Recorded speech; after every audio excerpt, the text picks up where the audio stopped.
2, 1. Hello नमस्कार, आपका स्वागत है अपने यूट्यूब चैनल ACC एजुकेशन में। और आज का अध्याय हमारा 12वां अध्याय है, जिसका नाम है सांख्यिकी या स्टैटिक्स। ये हमारा इस प्लेलिस्ट का लास्ट वीडियो है, जो अध्याय 12 सांख्यिकी। क्लियर है? अब इसमें सांख्यिकी पढ़ने से पहले इसमें 3 बातों का आपको याद रखना है। पहली बात है ये इसमें कि दंड आलेख बनाना, और दूसरा है आयत चित्र,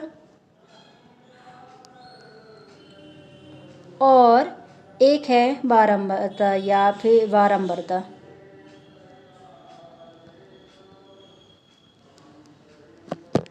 इनको ग्राफ में बनाना है। ठीक है, ये 3 चीज़ आपको इस चैप्टर में सीखने को मिलेगा। बारंबारता बहुभुज। वस्तुनिष्ठ प्रश्न दिए हुए हैं। वस्तुनिष्ठ प्रश्न में पहला जो क्वेश्चन दिया हुआ है, पहला क्वेश्चन है वर्ग 90 और 120 का वर्ग चिन्ह क्या होगा। अब पता है, वर्ग चिन्ह जब आपको पूछा है तो वर्ग चिन्ह का सूत्र पता होना चाहिए आपको। निम्न सीमा और उच्च सीमा। निम्न सीमा L है और उच्च सीमा U। L और U मानते हैं तो इसमें क्या करेंगे, दोनों को प्लस करेंगे और 2 से डिवाइड करेंगे। तो 90 प्लस 120 बराबर, इनको डिवाइड करना है 2 से। क्लियर है? 120 और 90 कितने हो जाएंगे? 0 का 0, 9, 10, 11 का 1, और ये 210। 210 को हम 2 से डिवाइड करेंगे तो क्या हो जाएगा? 2 एकम 2 और 0, 2 पंचे 10। 105 आपका आंसर आएगा। नेक्स्ट क्वेश्चन की ओर चलते हैं हम। जो दूसरा क्वेश्चन है, 25, 18, 22, 16, 6, 17, 15, 12, 30, 32, 10, 19, 8, 11, 20 आंकड़ों का आपको परिसर निकालना है। अब परिसर का आपको फॉर्मूला पता होगा तो आप निकाल सकते हैं। ठीक है, परिसर का फॉर्मूला ये है कि उच्चतम मान और निम्नतम मान का क्या है, अंतर को ही आप परिसर बोलते हैं। तो उच्चतम मान कितना है इसका? सबसे बड़ी वैल्यू है 32 और सबसे कम वैल्यू है 6। तो इन दोनों का अगर माइनस करोगे तो 12 में 6 गए तो 6 हो गया, ये 26। आपका आंसर क्या आ गया? 26। ठीक है। तीसरा क्वेश्चन है कि एक बारंबारता बटन में एक वर्ग का मध्य बिंदु 10 तथा उसकी चौड़ाई 6 है। इस वर्ग की निम्न सीमा आपको ज्ञात करना है। इसमें थोड़ा सा आपको सॉल्व करना पड़ेगा। क्लियर है? इसमें आपको दिया हुआ है L plus U upon 2 equal lowest सीमा हो और ये अपर सीमा। तो ये दोनों को प्लस करेंगे तो क्या हो जाएगा हमारा? कितना दिया हुआ है मध्य वर्ग, कितना दिया हुआ है? 10। तो L यहाँ लिखती हूँ, L प्लस U इक्वल कितना हो जाएगा? 10 दूनी ये हो जाएगा 20। आप इसको समीकरण 1 मान सकते हैं। और दूसरा समीकरण में आप क्या बोलेंगे कि आपसे क्या पूछा? उनकी चौड़ाई 6 है, तो U माइनस L बराबर 6। ये दोनों को अगर हम जोड़ते हैं तो क्या हो जाएगा हमारा? L से L कैंसिल हो जाएगा, तो हो जाएगा आपका 2U। ये दोनों को प्लस करेंगे तो, और ये हो जाएगा आपका 20 प्लस 6 हो जाएगा 26। U की मान कितना हो जाएगी? 13। 13 दूनी 26 होता है तो 13 हो जाएगी। अब आपको L की वैल्यू निकालना है, तो L की वैल्यू निकालेंगे हम। L प्लस U की है 13, मतलब आपका 20 में से माइनस, अगर 13 में माइनस करती हूँ तो कितना बचेगा? 7। ठीक है, तो आपका आंसर आ गया 7। इतना सॉल्व आपको करा दिया है मैंने, तो आप इसे सॉल्व को देख करके आप कर सकते हैं। तो 7 आ गया आंसर। अब चौथा क्वेश्चन है, किसी बारंबारता बटन मैं 5 सतत वर्गों में से प्रत्येक की चौड़ाई 5 है तथा सबसे छोटे वर्ग की सीमा 10 है, तो सबसे बड़े वर्ग की ऊपरी सीमा क्या होगी। ठीक है, तो आप सबसे इसके चौड़ाई निम्न सीमा दी हुई और चौड़ाई दी हुई, तो इनका पहला वर्ग क्या बनेगा 10, 15 बनेगा। फिर 15 से 5 दिया हुआ ना इसका चौड़ाई, तो 15 से ये हो गया 20, ये फर्स्ट हो गया। सेकेंड थर्ड के लिए 20 और 25 के बीच में तीसरा हो गया, 25 और 30 चौथा, कितना पूछा पांचवा, 30 और 35 हो जाएगा पांचवा, तो 30 और 35 सबसे बड़ी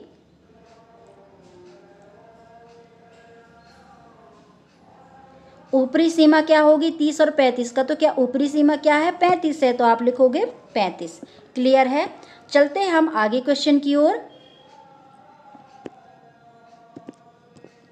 पांचवा क्वेश्चन है, एक बारंबारता बटन के वर्ग चिन्ह 15, 20, 25 है, वर्ग चिन्ह 20 के संगत वर्ग क्या होगा। संगत वर्ग पूछा हुआ है आपसे, तो आपको संगत वर्ग पता होगा, तो इसका आंसर आपका आने वाला है, इसके फॉर्मूला देख लेते हैं पहले। L और L बराबर M माइनस H/2, ये निम्न सीमा के लिए है और एक उच्च सीमा के लिए। तो निम्न सीमा का पहले निकाल लेते हैं हम। L कितना दिया हुआ है,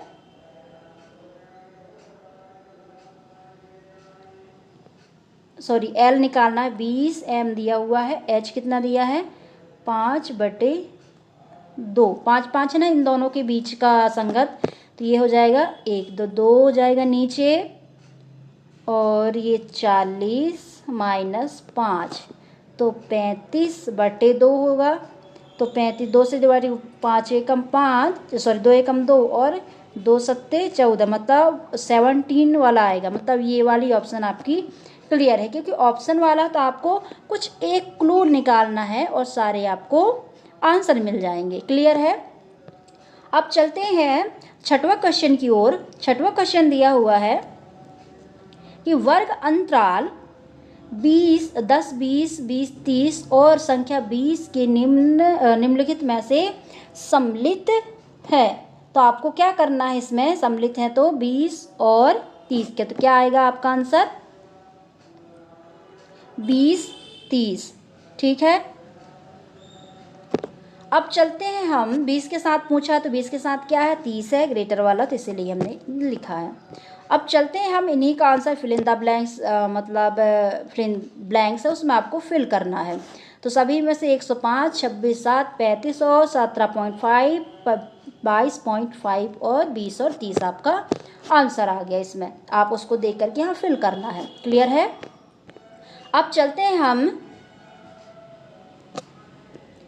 रिक्त स्थानों की पूर्ति कीजिए।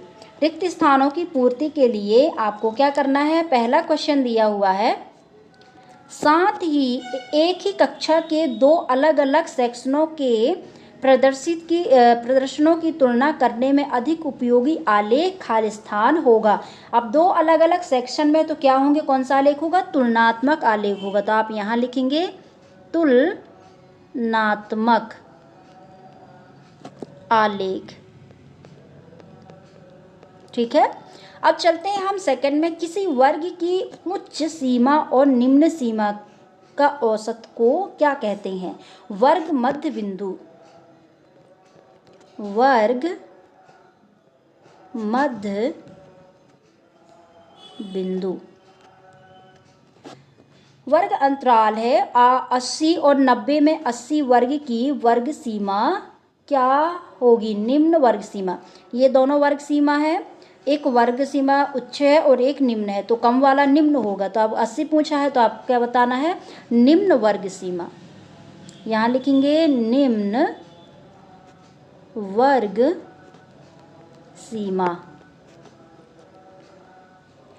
दंड आलेख में सभी दंडों के बीच की दूरी समान होती है। जब आप दंड आलेख बनाएंगे तब उसमें देखेंगे इसमें समान होती है। ठीक है। चलते हैं हम आगे क्वेश्चनों में, और ये आपको फिल कर लेना है, यहाँ का जो खाली स्थान दिए हुए हैं आपको यहाँ पे देख करके फिल कर लेना है, ठीक है। सत्य असत्य की बात आती है तो सत्य असत्य क्या होते हैं कि एक दंड आलेख आंकड़ों का एक त्रिविमीय निरूपण होता है। दंड आलेख बार ग्राफ आंकड़ों का चित्रित अंकन से प्रस्तुत करने वाला एक तरीका है जहां विभिन्न श्रेणियों के मानों को आयताकार दंडों की ऊंचाई या लंबाई में दर्शाया जाता है। तो ये क्या है आपका सत्य है। आंकड़ों के अधिकतम व न्यूनतम मानों के अंतर को आंकड़ों का परिसर कहते हैं, ये भी सत्य है। तीसरा है वर्ग अंतराल 50 और 60 में 50 वर्ग की उच्च सीमा है, ये असत्य है क्योंकि वर्ग की उच्च सीमा कितना है 60 है, ये असत्य आ जाएगा इसका आंसर। वर्ग अंतराल में 10 और 20 में वर्ग की उच्च वर्ग सीमा 20 है, ये आपका सत्य है। दंड चित्र सदैव ऊर्ध्वाधर बनाए जाते हैं, इसका आएगा असत्य।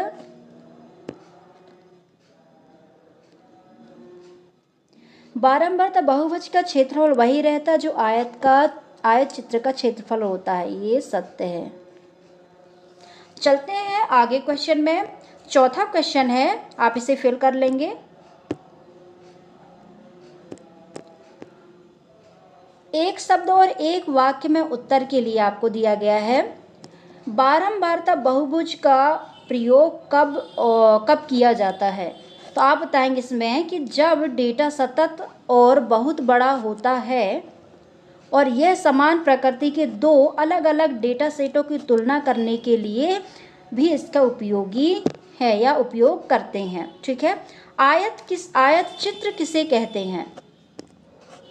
आयत चित्र एक प्रकार का बार चार्ट होता है जिसमें आयताकार स्तंभों के माध्यम से आंकड़ों को दर्शाया जाता है।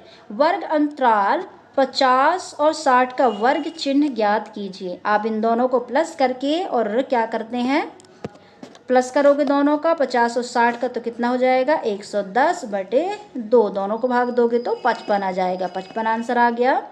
अब आपका क्या है, वर्ग अंतरालों के मध्य बिंदु को क्या कहते हैं? वर्ग अंतराल के मध्य बिंदु को वर्ग चिन्ह कहते हैं। और लास्ट क्वेश्चन है,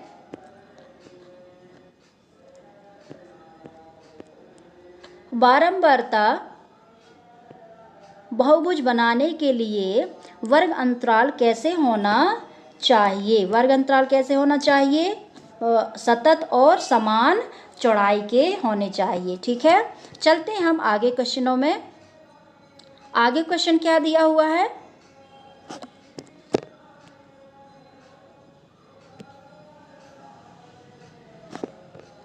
सही जोड़ी बनाइए। वर्ग ए वर्ग बी, यहाँ पे आंसर दिया हुआ है। वर्ग अंतराल में 60 और 70 की उच्च वर्ग सीमा, उच्च मतलब बड़ा वाला, तो क्या है 70 है तो आप 70 तक ले जाएंगे। ये वर्ग अंतराल में निम्न वर्ग सीमा, इसकी निम्न वर्ग है 60, 60 कहाँ पर है ए। वर्ग अंतराल में 60 70 का वर्ग चिन्ह क्या होगा? ये दोनों को प्लस करके आपको डिवाइड करना है। 60 और 70 130 होंगे, 130 में 2 का डिवाइड करेंगे तो क्या हो जाएगा 2 छक्का 12, 2 पंचे 10, मतलब आपका 65, 65 मतलब द ऑप्शन, ये हो गया, ठीक है। इसके बाद यदि चौथा क्वेश्चन है, यदि वर्ग चिन्ह 60 है और उच्च सीमा 70 है तो निम्न सीमा क्या होगी?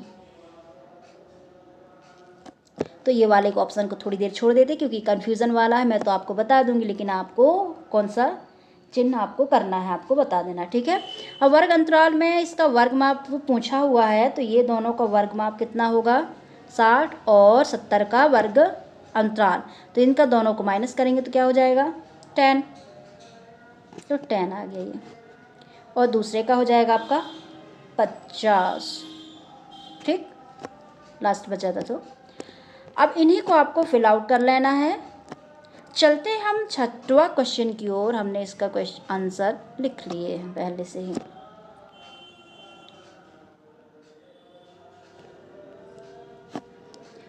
बारंबारता बहुभुज किसे कहते हैं और इसका उपयोग कब किया जाता है?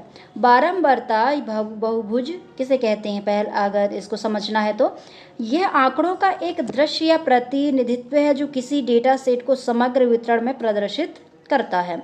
यह एक लाइन ग्राफ है। प्रत्येक डेटा वर्ग अंतराल के मध्य बिंदु पर उसकी आवृत्ति को एक बिंदु में आलेखित किया जाता है। सभी बिंदुओं को सीधी रेखा से जोड़कर के एक बहुभुज का आकार दिया जाता है। इसका उपयोग कब किया जाता है? डेटा के वितरण को दर्शाने के लिए, निरंतर डेटा के लिए, दो या दो से अधिक डेटा सेट की तुलना करने के लिए, आंकड़ों की व्याख्या और विश्लेषण करने के लिए। ठीक है, चलते हैं हम 7वां क्वेश्चन की ओर। 7वां क्वेश्चन है दंड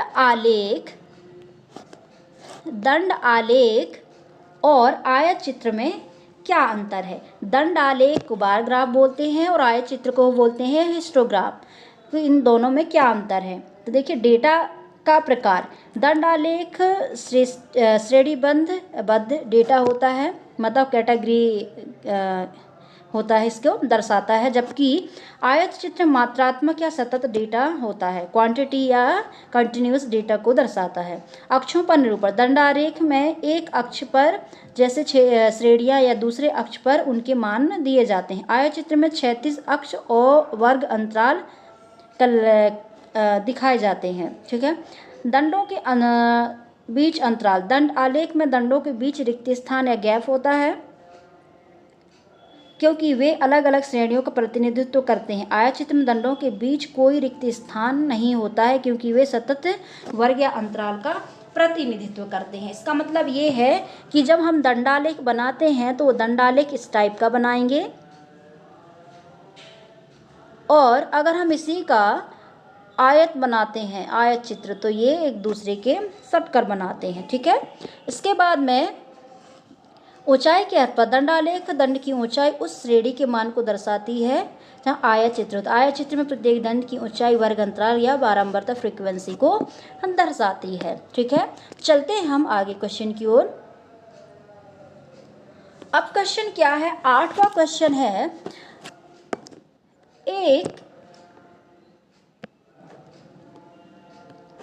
एक परीक्षा में एक कक्षा के 51 विद्यार्थी हैं।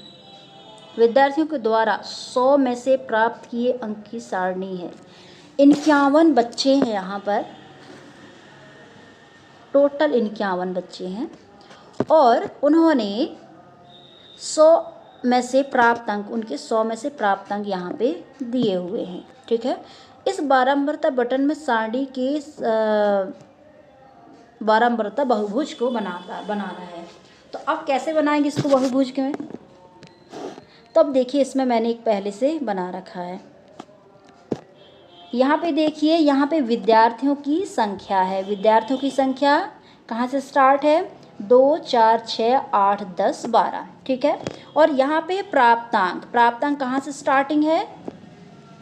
0 से 100 तक के बीच में। ठीक है, अब चलते हैं 0 से 100 तक के बीच में। तो हम 0, 10, 20, 30, 40, 50, 60, 70, 80, 90, 100। ठीक है, अब आपको क्या बनाना है? बारंबारता ग्राफ बनाना है। तो ठीक है, इसमें आपको क्या करना है?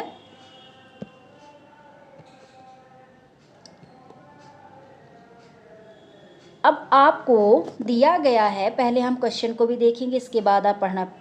5 विद्यार्थी 0 से 10, 0 से 10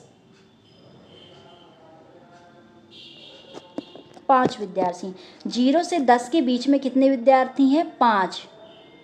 और इनके बीच में देखिए 2, मतलब यहाँ पे 1 होगा, यहाँ पे 3 होगा, ये 4 के बाद यहाँ 5, 6 और यहाँ पे 7 होगा बीचों बीच, यहाँ पे 8, ये 9 होगा। ठीक है, तो यहाँ पे 5 है, क्लियर है।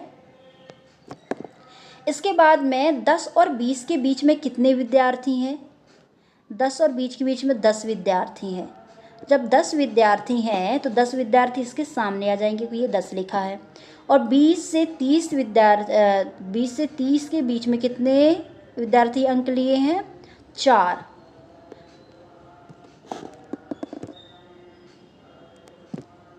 चार अंक लिए हैं। तो आप इसमें छोटा सा एक प्रॉब्लम है कि इसमें आगे पीछे करना पड़ रहा है। तो ये हो जाएगा कितना? इसका है 4, 10, 20 और 30 के बीच में 4 है, और 30 और 40 के बीच में 6, और 40 और 50 के बीच में है 7। आप चाहें तो यहाँ पे आप लिख सकते हैं, यहाँ 5 है और ये हो गया 10, और ये 4, 6, 7, 50 और 60 के बीच में कितना है? 3, 60 और 70 के बीच में है 2, और 70 और 80 के बीच में भी 2 है, 80 और 90 के बीच में 3, और 90 और 100 के बीच में है, थोड़ा सा इसमें कम दिखाई दे रहा है, 9 है, 9। तो यहाँ हो जाएगा 9। अब देखिए इसमें आपको क्या करना है, यहाँ से एक स्केल लेंगे इस सेंटर से, फिर इधर से इस वाले सेंटर में, दूसरा कलर पेन ले लेती हूँ मैं,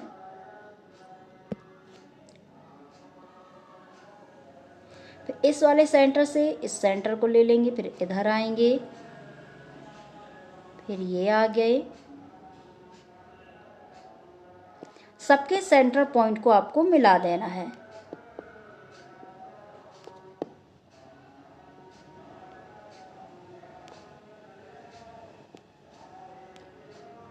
और ये हो गया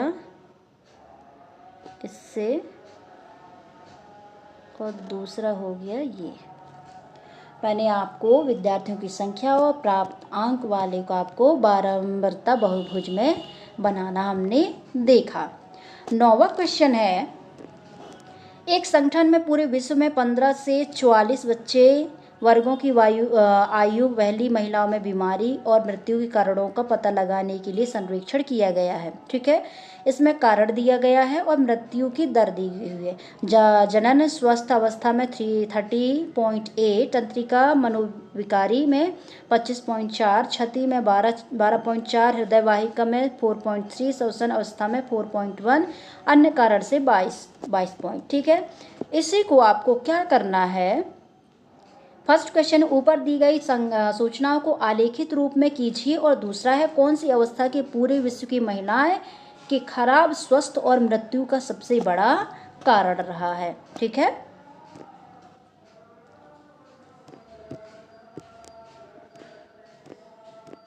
अब चलते हैं हम आगे क्वेश्चन की ओर।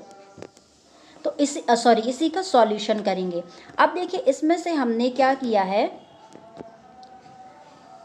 तंत्रिका तंत्र और ये कारण और मृत्यु दर है। तो इसको देखिए, कारण और मृत्यु दर को हमने महिलाओं की दर को क्या किया, महिलाओं स्वस्थ दर को आपको वर्टिकल लाइन में है और हॉरिजॉन्टल लाइन में क्या है, नंबरिंग दी हुई है। ठीक है, इसके बाद में आपको XY की करना है। इसके बाद कौन से 4.4 है, तो इसके देखिए 4.4 में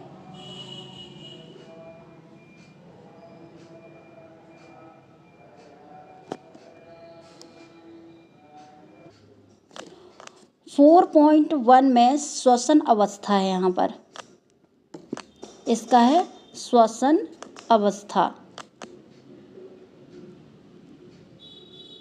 चाहे तो आप लिख लें, और आपका ये दिया हुआ है श्वसन अवस्था है। फिर 4.3 में है हृदय वाहिका अवस्था। यहाँ पे मृत्यु के दर दिखाए गए हैं। आपको सबसे पहले यहाँ देखना है कि यहाँ के हाईएस्ट नंबर कौन से हैं। 31 मतलब यहाँ 35 तक आप बना सकते हो, ठीक है। तो सबसे पहले हमने 4 और ये 4.3 का भी देख लिया। इसके बाद 12.4, यहाँ 12 कहाँ जाएगा, ये 10 के ऊपर, मतलब ये आ गया 12.4, मतलब क्षति से कितने लोग मरे हैं यहाँ पर इसको दिखाया गया है, मृत्यु किसकी हुई है, ठीक है। इसके बाद में 12 से 31 में क्या है, 31 का ये आ गया, 30 से एक ज़्यादा 30.8, फिर 25.4 का है।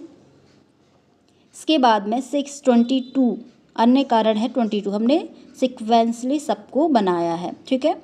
अब आपने फर्स्ट क्वेश्चन तो आपका हो गया कि आपको आलेख बनाना इसको देख करके, और दूसरा क्वेश्चन है कौन सी कारण से पूरे विश्व के खराब स्वास्थ्य और मृत्यु का बड़ा कारण है।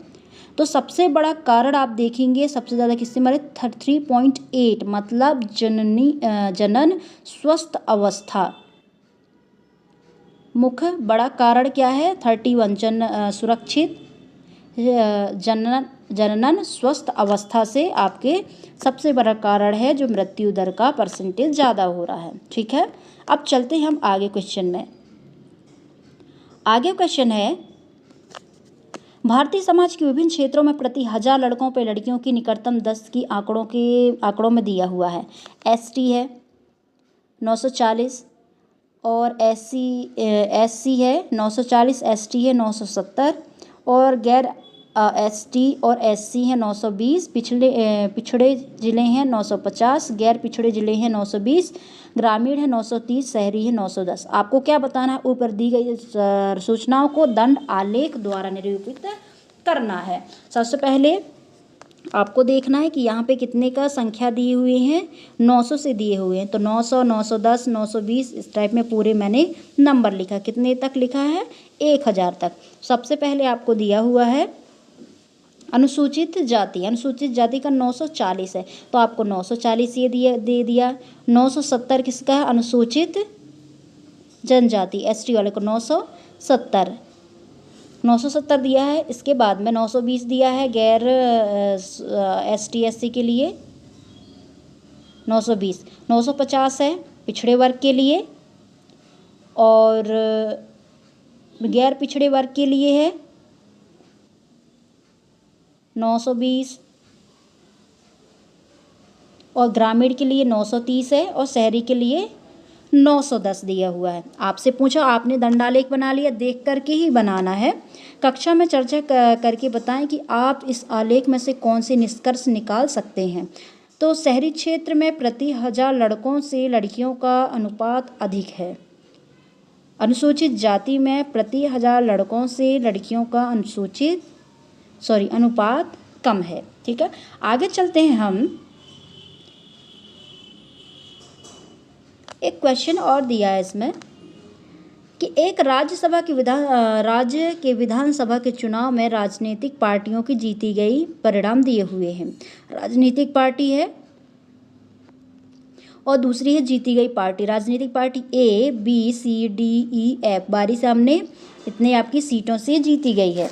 तो आपको क्या बनाना है, इसमें दंडालेख बनाना है। तो दंडालेख आप देखेंगे कितने तक है, 70, 75 तक है। तो आप इसको 10-10 के अंतराल में आप बना सकते हैं। तो यहाँ पे सीटों, ये सीट, तो यहाँ पे 10, 20, 30, 40, 50 पूरे 100 तक दिया दंडालेख बनाना है। फिर जीती गई सीट को राजनीतिक पार्टी कौन कौन सी, A B C D E F. तो ए के कितने मिले उसको 75, बी 55 है, सी 37, डी 29 और ई 10 है और एफ है 37। तो आपको बताना है किस राजनीतिक पार्टी ने अधिकतम सीटें जीती। कौन सी जीती हैं, ए। देखिए इसका ग्राफ सबसे ज़्यादा है, ऊपर तक है, तो ए राजनीतिक पार्टी ने सबसे अधिक अर्थात 75 वोट्स जीते। अब नेक्स्ट क्वेश्चन की ओर चलते हैं। 12 क्वेश्चन 12 है, एक पौधे की 40 पत्तियों की लंबाई 1 मीटर शुद्ध मापी गई और प्राप्त आंकड़ों को निम्नलिखित में निरूपित किया गया है। इसकी पत्तियां में नापी गई हैं और ये क्या है, लंबाई मिलीमीटर में दिए हुआ, पत्तियों की संख्या है और ये मिलीमीटर है। दिए गए आंकड़ों को सबसे पहले इसको आयतित चित्र बनाना है। तो आयतित चित्र में मैंने बताया था कि आपको स्पेस नहीं देना, जैसे ये दिया हुआ इनमें बिना स्पेस के हैं, और हम जब बारंबारता बहुभुज बनाते हैं तो उसका अलग अलग होता है। ठीक है, तो सबसे पहले हम आयत का चित्र, पहले उपरोक्त आंकड़ों को बिना सतत वर्ग अंतराल को आंकड़ों में परिवर्तित किया जाता है। तो हमने देखिए इसमें क्या किया है, 101 से स्टार्ट किया है, 1 2 3 4, इसमें क्या पत्तियों की संख्या इसको बना दिया गया है, और लंबाई को हमने हॉरिजॉन्टल लाइन में दिया है। कितने से स्टार्ट है यहाँ पर 118, तो 117 से पूरा ये पॉइंट दिया हुआ है। तो आपको 3 के लिए क्या है 118, तो आप सबसे पहले 126 और 117 के बीच में, तो ये हो गया 3, और 135 का कितना दिया हुआ है, 135 में 5, तो 5 तक बनाएंगे हम, लेकिन आपको अलग अलग नहीं बनाना है, सटाकर ही बनाना है। तो और 144 में 9 दिया है, तो ये 144 वाली जो लाइन है इसको आपको 9 तक ले जाना है। और 153, ये 53 में कितना दिया हुआ है 12, तो आप इसको 12 तक ले जाओगे, और यहाँ से सब बॉक्स बना देना है। ठीक है, इसके बाद में 162 का 5 है, तो आप ले जाओगे इसको 62 तक। और 171 है, 71 का 4 है, तो आप इसको 4 तक ही लेकर जाएंगे। और 180 का है, तो इसको 2 तक ही लेकर जाएंगे। ठीक है, तो ये हो गया आपका आयत चित्र हो गया। अब दूसरा क्वेश्चन क्या पूछा जा रहा है, क्या इन्हीं आंकड़ों को निरूपित करने वाला कोई अन्य उपयुक्त आलेख है? तो आप इसको इस टाइप का आलेख भी आपने बनाया है। ठीक है, बारंबारता बहुभुज भी आप बना सकते हैं। क्या यह सही निष्कर्ष है कि 153 किलोमीटर लंबाई वाली पत्तियों की संख्या सबसे अधिक है, क्यों? अंतराल 145 से 153 में अधिकतम पत्तियों की संख्या 12 है, ये आपने 12 बताया, 153 मतलब ये सही है। क्लियर है, चलते हैं हम आगे क्वेश्चन में।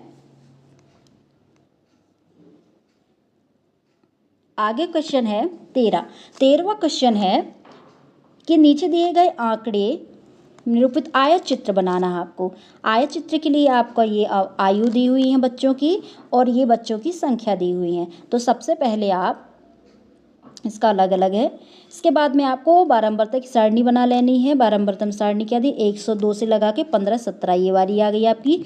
बारंबारता कितनी है इसकी, बच्चों की संख्या 5 7 3 6 12 9 10 4, आपने पूरी नंबर लिख ली।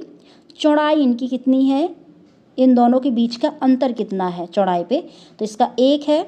2 और 3 के बीच में 1, और 3 और 2 5 और 3 के बीच में है 2, 7 और 5 के बीच में भी 2 है, और 3 और 7 और 10 के बीच में 3, 10 और 15 के बीच में 5 है, और 15 और 17 के बीच में 2 है। ठीक है, इनकी चौड़ाई निकल के आ गई। आयत की लंबाई आप देखेंगे, आयत की लंबाई में आपको इनको मल्टीप्लाई करके आपको ये आयत की लंबाई निकाल लेना है। आयत की लंबाई के लिए हमने ये निकाला है। अब आपको इनको चित्रों में देखना है, चित्र बनाएंगे, क्योंकि आयत का चित्र बनाना है तो आप इनका सटाकर बनाएंगे। ठीक है, तो आपकी कितने तक लेंथ दी हुई है, तो 6 तक। तो आप सबसे पहले 1 और 2 के बीच में कितने हैं, 5 है, तो आपने किया यहाँ से यहाँ तक 5 बना दिए। और दूसरा ये है,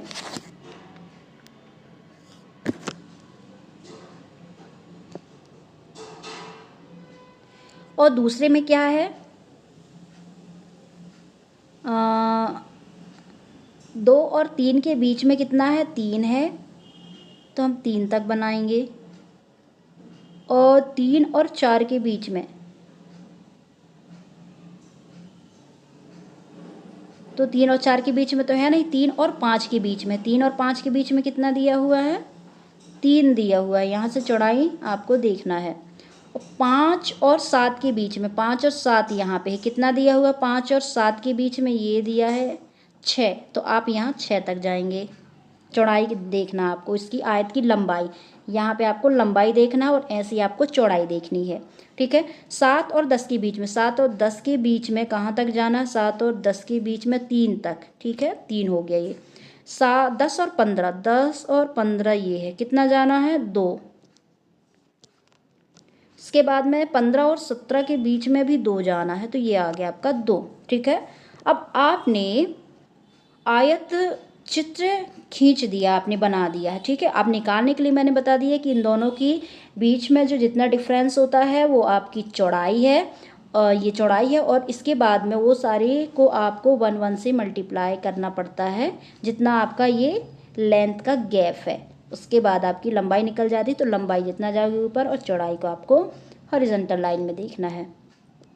14 क्वेश्चन है, उपरोक्त नीचे दो ए सेक्शन, ए और बी सेक्शन दिए हुए, एक सेक्शन और बी सेक्शन। ए सेक्शन और बी सेक्शन में आपको अंक दिए हुए हैं और बारंबारता दिए हुए हैं, अंक और बारंबारता। तो आपको पता है दो बारंबारता बहुभुजों की सहायता से आलेख पर दोनों सेक्शनों के विद्यार्थियों की प्राप्त अंक को निरूपित कीजिए। दोनों बहुभुज का अध्ययन करके दोनों सेक्शनों को निष्पादनों की तुलना करना है। तो सेक्शन ए और सेक्शन बी को देख लेते हैं। सबसे पहले सेक्शन ए और सेक्शन बी है। ये सेक्शन ए के अंक ये हैं, सेक्शन बी के अंक ये दिए हुए हैं। ठीक है, और सेक्शन बी के अंक ये हैं,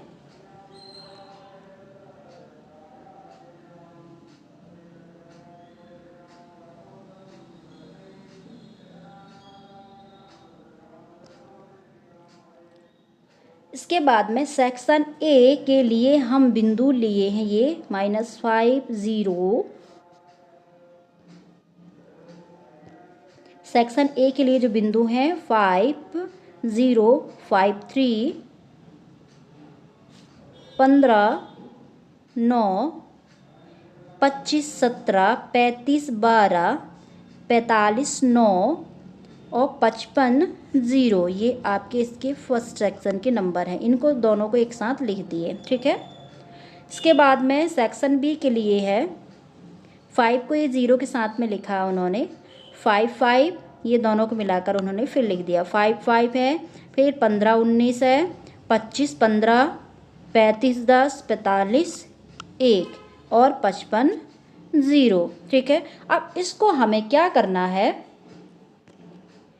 दो बारंबारता बहुभुज पर इन बिंदुओं को दर्शाएंगे। अब आपको ये बिंदु तभी दर्शा सकते हैं जब आपने 4 चैप्टर पढ़ी हो, क्योंकि उसमें कोऑर्डिनेट्स वगैरह दिए हुए हैं। तो आपको अगर वो निर्देशांक आपने नहीं पढ़ा है तो ये नहीं बनेंगे। ठीक है, ये आपका x है और ये आपकी y है। अब आपको क्या लिखना है इसमें, 5 और 0 को बताना है। 5 और 0 आपकी ये माइनस वाली है, तो आपकी यहाँ आ जाएंगी। ठीक है, 5 और 3 है, यहाँ का 5 और इधर का 3, 5 वाला 3 ये बन गया और 5 3 हो गया। इसके बाद में इसके सबसे पहले करते 5 और 3 का 15 9, 15 कहाँ पर है, x का 15 पहले जो है वो x वाली है, x है वो बाद की y है, तो x का 15 ये हो गया 15 और y का 9, मतलब ये है। ठीक है, इसके बाद में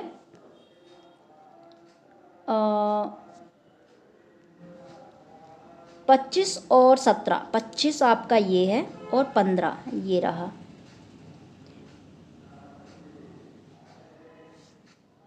सॉरी, थोड़ा सा आगे हो गया है, ये नीचे साइड वाला। ठीक, इसके बाद में 35 और 12, 35 ये है और 12 कहाँ पर है, ये। इसके बाद 45 और 9, 45 और 9, 55 0, 55 और 0 आपका यहीं से सेंटर पॉइंट पे है। ठीक है, अब दूसरा वाले को अगर हम दूसरे कलर से करते हैं, 5 -5 0 आपका यहीं पर है, दोनों का दोनों पॉइंट्स। 5 5 ये आ गया आपका 5 5, 15 9, 15 और 9 दोनों का यही पॉइंट है। इसके बाद में 25 15, 25 15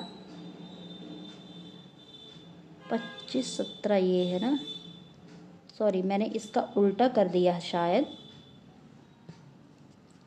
तो 25 9 और 25 17, तो आपका ये हो जाएगा 25 17 35 12, ठीक है।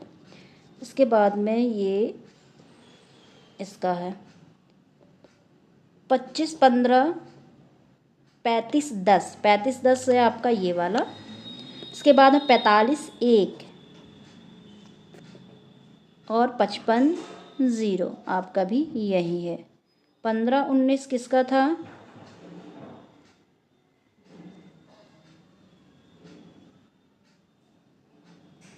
ऑलमोस्ट सारे आपके टिक हो गए पॉइंट। इसके बाद में आपको लाइन ड्रॉ करनी है, तो ग्रीन वाला लाइन ड्रॉ मैं कर लेती हूँ पहले, सॉरी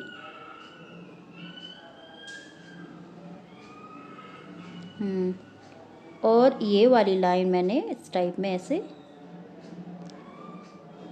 ड्रॉ कर लिया।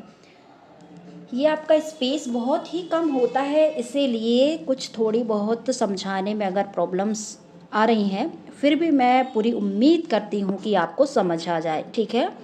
और ये हमारा 9th क्लास का लास्ट जो अभ्यास पुस्तिका है उसका चैप्टर ख़त्म हो चुका है।